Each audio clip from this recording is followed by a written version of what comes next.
Ya estamos en Romanos capítulo 15 y ayer quedé como a la mitad más o menos, en el capítulo, los 15 versículos más o menos 15 al 16. Voy a retroceder un pelito para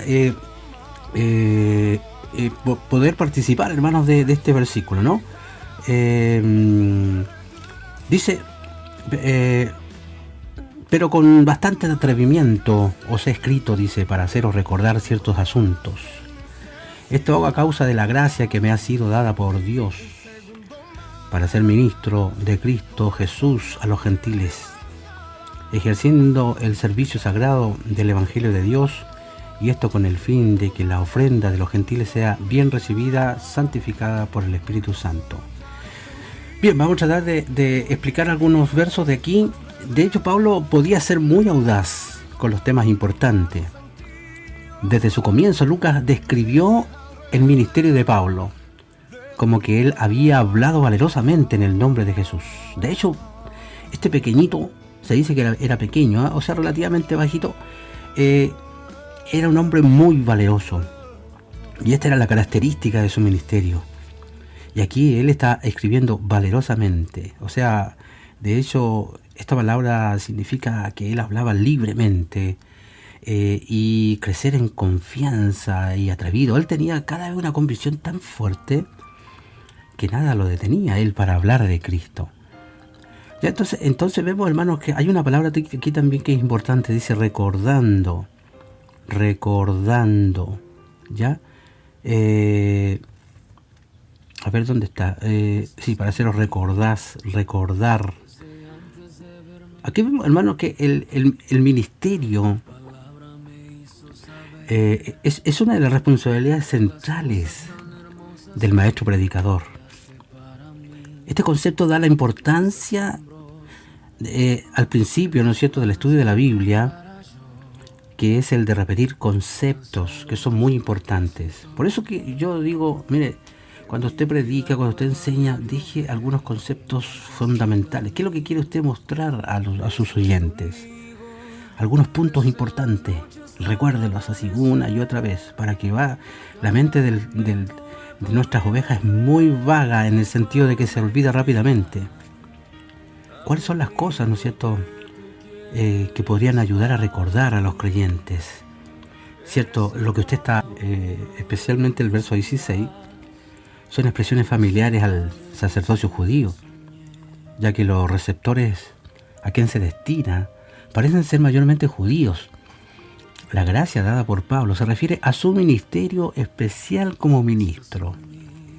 En este caso, un ministerio público, siervo del Estado, o uno que se ocupa en cosas santas. A los gentiles como sacerdote que ofrecen, necesito, no sacrificios de animales, sino por medio de la proclamación pública del Evangelio. Entonces los destinatarios del ministerio del Evangelio se convertirían en las ofrendas de Pablo a su Salvador. Y estos convertidos gentiles serían santificados, o hechos santos por la presencia y la morada del Espíritu de Dios en cada creyente gentil. Entonces, la pasión de Pablo por el evangelismo era de ganar al pueblo gentil. Recuerde que él se siente, él sabe y se siente que es un apóstol, en este caso, dedicado al mundo gentil. Y usted sabe que cuando hablamos de los gentiles estamos hablando de aquellos que no pertenecen al pueblo de Israel. Me refiero así, así como de sangre. Entonces, vemos, hermanos, que Pablo, la idea era ganar a este pueblo para Cristo. Y si él pudiera presentarlos a ellos personalmente a Cristo como una ofrenda, era una especie así como una ofrenda de acción de gracias por lo que Cristo había hecho por él. Esta es una manera judía entonces de pensar en cuanto al evangelismo. O sea, un misionero pensaría en ganar un pueblo inalcanzado para Cristo, a fin de presentarlos a Cristo como su ofrenda especial. En este caso, cuando nosotros ganamos a alguien, Señor, dice, esta es mi ofrenda para ti, por lo que has hecho por mi vida. Entonces,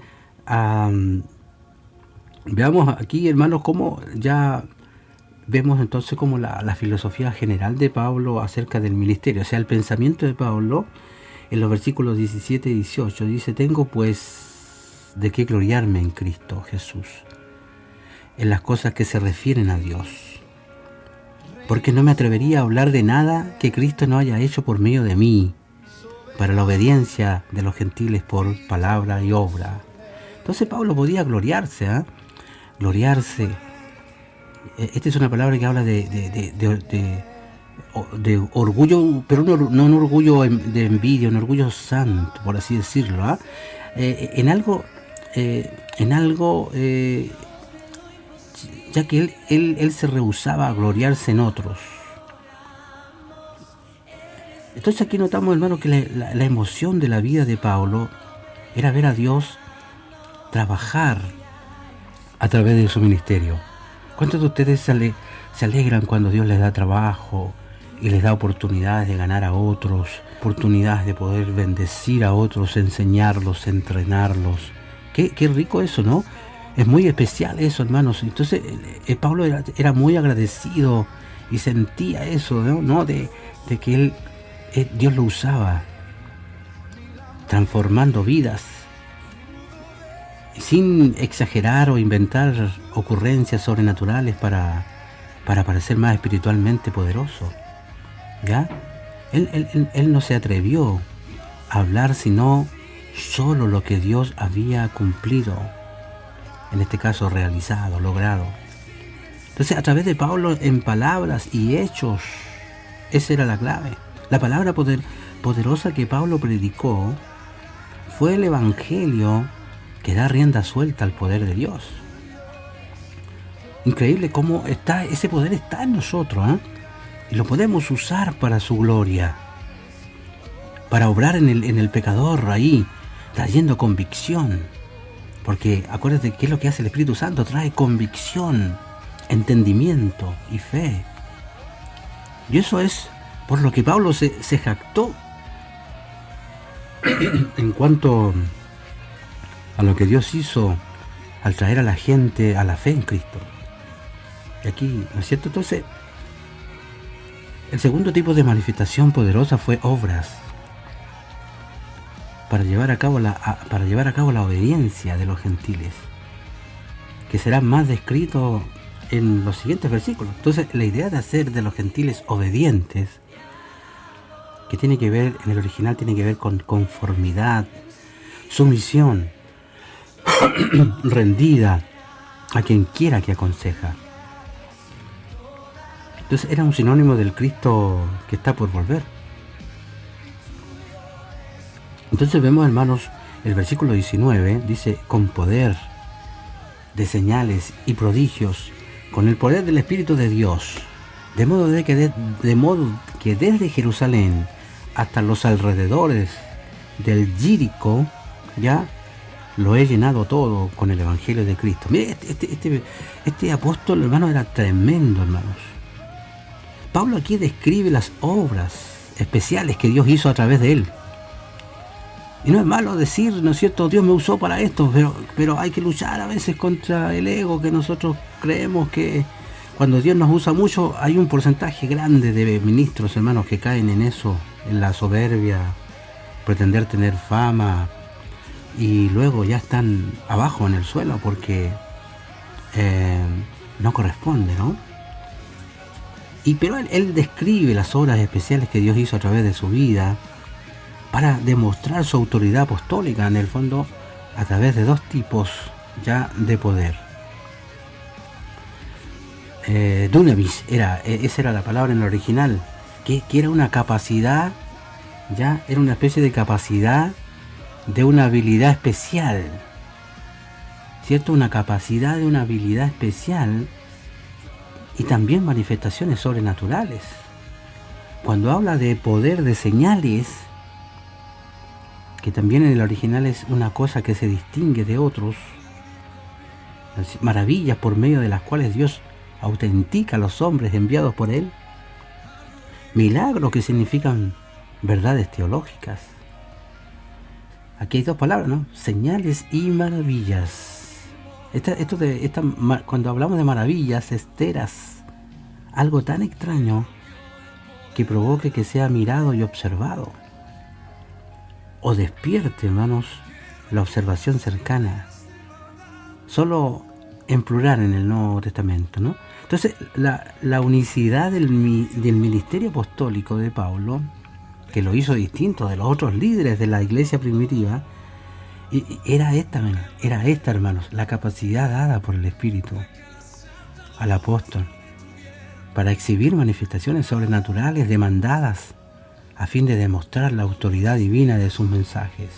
Tenemos que aprender de Pablo, a ser atrevidos, osados, en la palabra me refiero. Si hay que orar por un enfermo, vaya y ore por él y confíe que Dios va a respaldar lo que usted va a hacer, ¿no? Entonces, qué bueno que Dios nos enseñe esto, ¿no? En este caso, hermanos, la idea, ¿no es cierto? En ese entonces Dios lo respalda de una manera impresionante, porque él necesitaba demostrar su apostolado. Entonces vemos, hermanos, que notamos, hermanos, que el poder del Espíritu, esta frase es solamente usada aquí y en Lucas 4:14.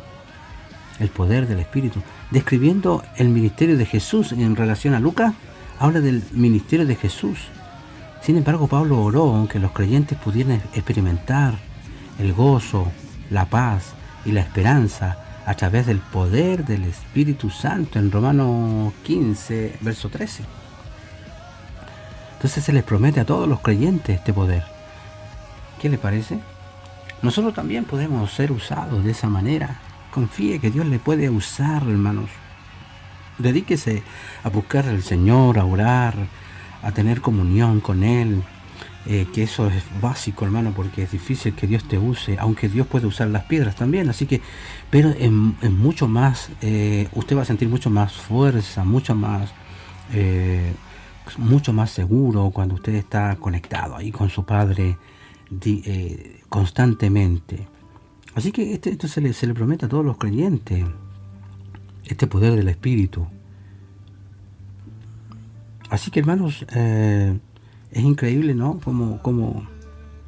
Como el Señor hay varios versos, ¿no es cierto?, como el Señor usa con este mismo poder del Espíritu Santo en la vida del creyente.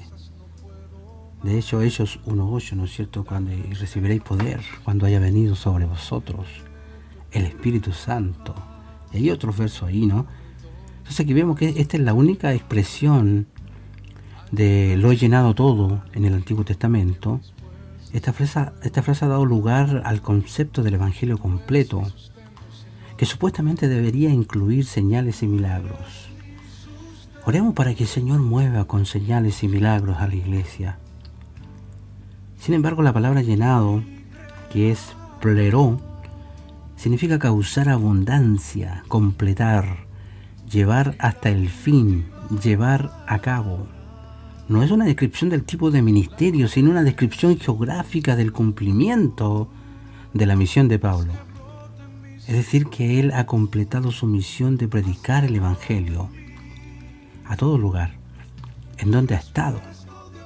Y ahora estará libre para ir a Roma. Él fue allá, acá, prácticamente en muchos lugares. Y como que ahora ya, según el verso 22, está como libre para ir ya a Roma. Él quería visitar la iglesia de Roma. Entonces uno nunca debería tomar una frase o palabra fuera de su contexto, porque se tuerce el significado, haciendo que signifique cosas que el Espíritu nunca intentó decir. Ya entonces hasta el momento Pablo había predicado el Evangelio en donde quiera que estuvo. Donde andaba él predicaba el Evangelio, desde Jerusalén hasta Jericó. ¿Ya? Y que en este caso hoy día podría ser Bosnia y Croacia de hoy día. Entonces su cuidadosa entrega de predicar y llenarlo todo, ¿se fija? Llenarlo todo con su palabra, con el mensaje del Evangelio, en cada provincia, en cada ciudad, ¿ya? Fue su principal prioridad. Entonces la pregunta es para los creyentes de hoy día, ¿cuál es tu principal prioridad, hermanos? ¿Mantenerte, sostenerte, Y este es un desafío para cada uno de nosotros, sobre todo ahora que estamos encerrados. No es fácil, hermanos, no es tan sencillo ganarnos la gente, ¿ah? Algunos pueden, qué sé yo, entrar a alguna de nuestras reuniones, pero ¿qué seguridad tenemos que ellos conozcan, sean educados, enseñados en el Señor? Entonces, entonces esta es probablemente una referencia a sus jornadas de Macedonia, un territorio muy resistente en donde él viajó a pie, fíjate, hermano. Entonces la mayoría dice que esto ocurrió durante el libro de los Hechos, capítulo 20, más o menos, del 1 al 3. Pablo había estado esperando una respuesta para esta segunda epístola a los Corintios, antes de viajar a Corinto, desde donde él escribió esta epístola a los romanos, desde Corinto. Allí escribió esta epístola. Entonces el compromiso de Pablo debería ser nuestro modelo para el ministerio de hoy. Entonces, según los versículos 20 al 21, dice: de esta manera he procurado predicar el Evangelio, donde Cristo no era nombrado, para no edificar sobre fundamento ajeno, sino como está escrito: verán aquellos a quienes nunca se les anunció acerca de él, y los que no han oído entenderán.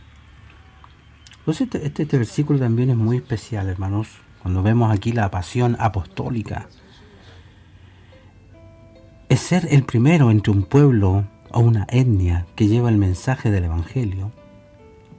Y esta es la visión de los evangelistas pioneros, abriendo nuevos territorios para plantar iglesias, de tal forma que no solo pueda todo el mundo escuchar las buenas nuevas, sino que una comunidad de creyentes, en este caso iglesias, puedan ser establecidas para continuar propagando el mensaje a través de la nueva región. Entonces Pablo no estaba libre, hermanos, para salir a una nueva región hasta que la primera tarea haya sido concluida. Entonces una cantidad de principios están implicados en estos versículos. Los evangelistas deberían destinar totalmente su ministerio a regiones que no han sido alcanzadas, o a etnias, hasta que toda la gente del mundo tenga un ministerio del evangelio nativo, establecido y capacitado para continuar evangelizando a su gente. Segundo, vemos el trabajo del evangelismo no es solamente contar la historia, sino establecer la historia, sin importar cuánto tiempo esto tome. La tarea no es concluida hasta que se pueda llevar a cabo por sí mismo. Otro punto también es que se debe tener un gran cuidado en la forma que se sientan las bases para una nueva iglesia o ministerio con pueblos. El deshacer lo que un pionero equivocado o propagado erróneamente toma mucho más esfuerzo, hermanos, que fundar un ministerio sobre bases bíblicas. Por ejemplo, es muy fácil enfatizar una vida tan formada en un encuentro de genuina salvación, a la medida que se deje de usar drogas o alcohol, se use más ropa, se deje de bailar danzas tradicionales o cualquier número de actividades no cristianas. Todas se vuelven necesarias para ser salvo. Así que es fácil deducir que por hacer estas cosas una persona es salva. Pero esta conclusión falsa es increíblemente común. Esta es la razón por la que Pablo quería comenzar correctamente en las iglesias primitivas. Entonces, Pablo, podemos inferir que personalmente gozó siendo el primero en proclamar el Evangelio a la gente por muchas razones, sin ser menos la de que él iba a ver el cumplimiento del pasaje del Antiguo Testamento de Isaías 52:15, que resultó ser cierto una y otra vez, ¿ya? Así que sería bueno discutir cualquiera de estos principios, cómo afectaría tu ministerio presente y futuro. La verdad es que no es fácil. En nuestro país, hermanos, está lleno de iglesias o muchas iglesias y no es fácil encontrar lugares que ya no hayan iglesias, que no hayan lugares donde se haya predicado la palabra. hay harto.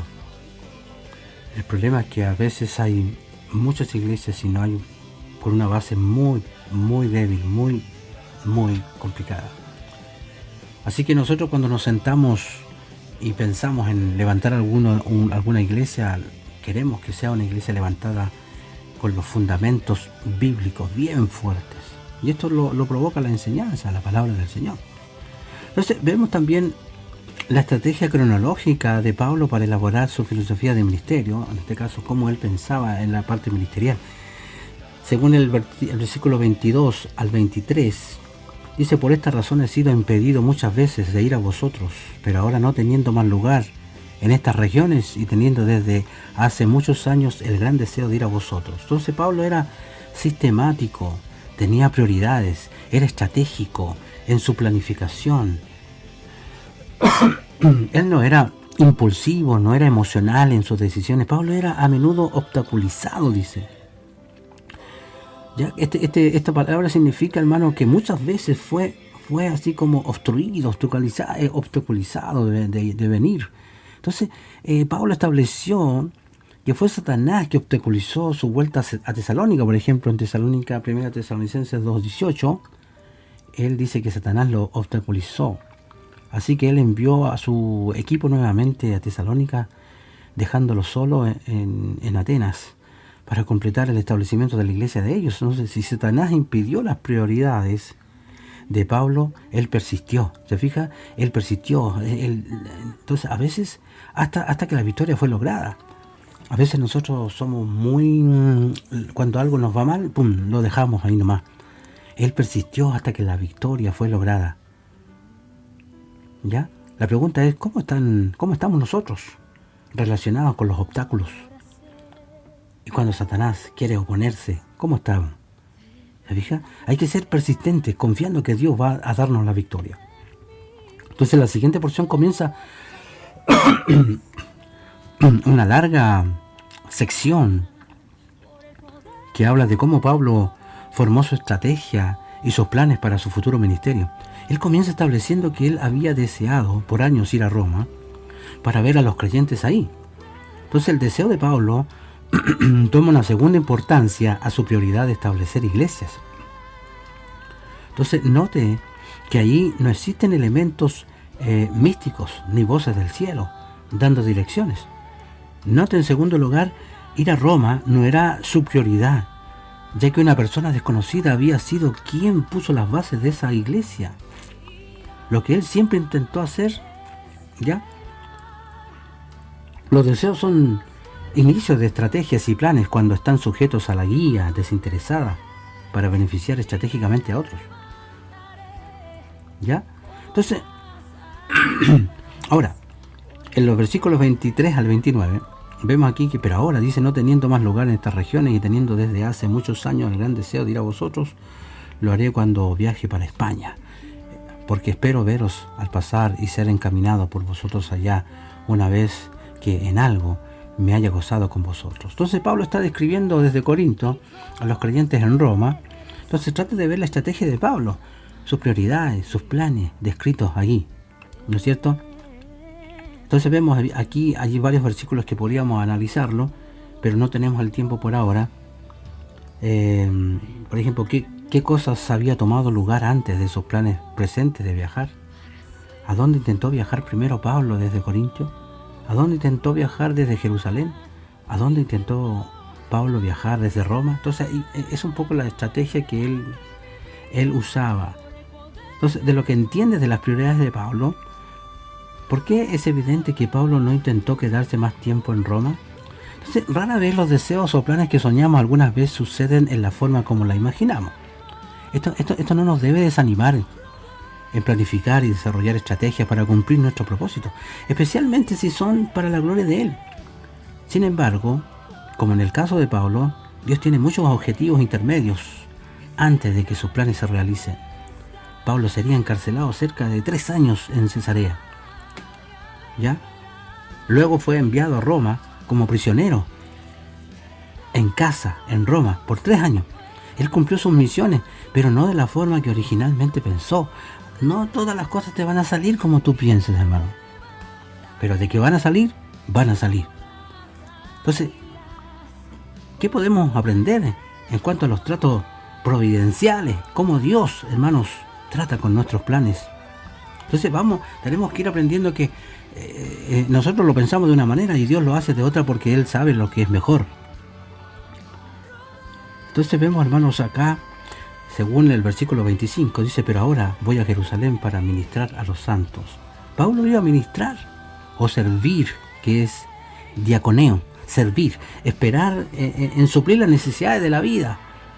Da suficiente prioridad al tipo de ministerio integral, entonces especialmente a los santos, desesperadamente necesitados. Mucha gente necesitada. Entonces muchos de los principios de dar fueron escritos a la iglesia de los Corintios para instruirles en estos principios de dar para su ofrenda, la sensibilidad a las necesidades del cuerpo de Cristo. Es una evidencia de unidad en Cristo. ¿Amén? Entonces el verso 26 dice, porque Macedonia y Acaya tuvieron a bien hacer una ofrenda para los pobres de entre los santos que están en Jerusalén. Entonces vemos que la primera motivación para esta respuesta con ofrenda única fue que les pareció bien a ellos.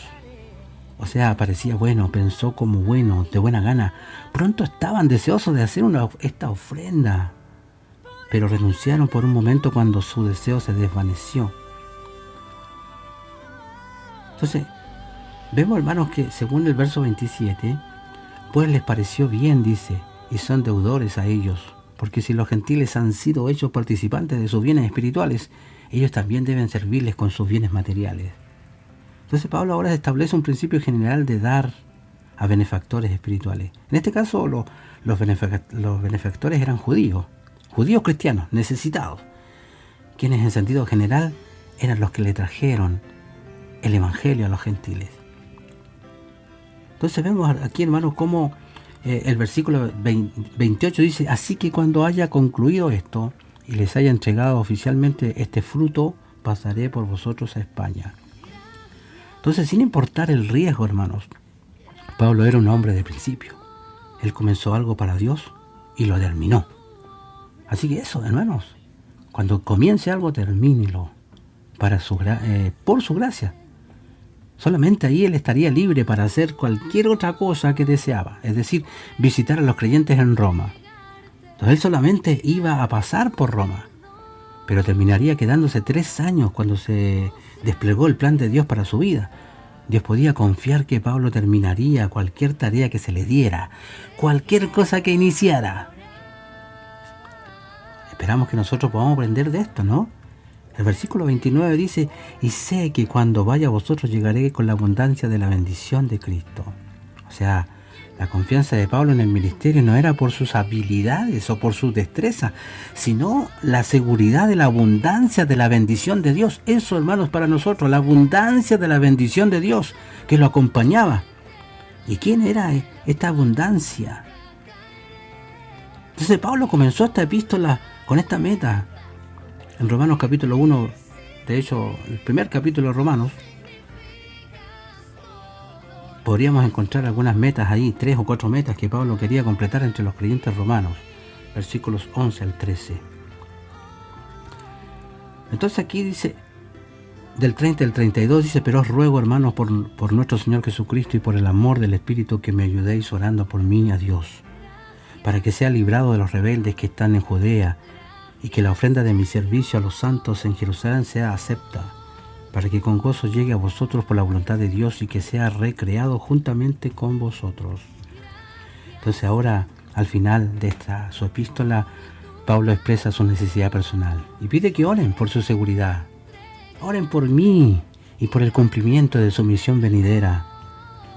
Entonces, la pregunta es, ¿por qué deben orar los creyentes? Muchas veces tenemos que apoyar a nuestros líderes, aquellos que son atrevidos y quieren ir a cual lugar, a hacer tal o cual cosa. Que Dios nos ayude en eso, ¿no? El 30 dice, pero os ruego, hermanos, por nuestro Señor Jesucristo y por el amor del Espíritu, que me ayudéis orando por mí a Dios. ¿Ve? ¿Se fija? Expresa 3 aspectos de las oraciones que Pablo está pidiendo. a través de o por, o sea, no a través de nuestro Señor Jesucristo. Significa que Cristo será un instrumento que ayude a tu oración. O sea, Señor, oramos nosotros en tu nombre, con el poder de tu presencia, Señor, para que tal o cual persona sea beneficiado, que sea, en este caso, sea usado para tu gloria. Para, dice, o por el amor del Espíritu. O sea, hay una referencia probablemente al amor que tiene Dios, en este caso que el Espíritu ha derramado en nuestros corazones, motivándonos a cuidar de los demás. Aquí hay una frase muy interesante cuando dice luchéis conmigo. En el fondo él decía luchen conmigo. ¿Y cómo? Orando, clamando al Señor. O sea, una oración intensa que se parece a una lucha. Es más que una mención casual. Señor, bendice a Pablo y punto. No, era más que una mención casual, sino que es una petición ferviente, una petición desesperada, mutuamente, hermanos, deseada. Es decir, que el que pide desea tanto como Pablo, como es Epafras, un ejemplo de este tipo de oración, según Colosenses 4:12. Para que sea librado, dice el 31 y 32, ya estoy terminando, para que sea librado de los rebeldes que están en Judea y que la ofrenda de mi servicio de los santos de Jerusalén se acepta, para que con gozo llegue a vosotros por la voluntad de Dios y que sea recreado juntamente con vosotros. Pablo hace 4 pedidos: que él sea rescatado o liberado de los desobedientes. Oren al Señor, chiquillos, para que sean liberados de los desobedientes que están en Judea, dice. Él tuvo una experiencia con los tales en Hechos capítulo 14, se menciona eso.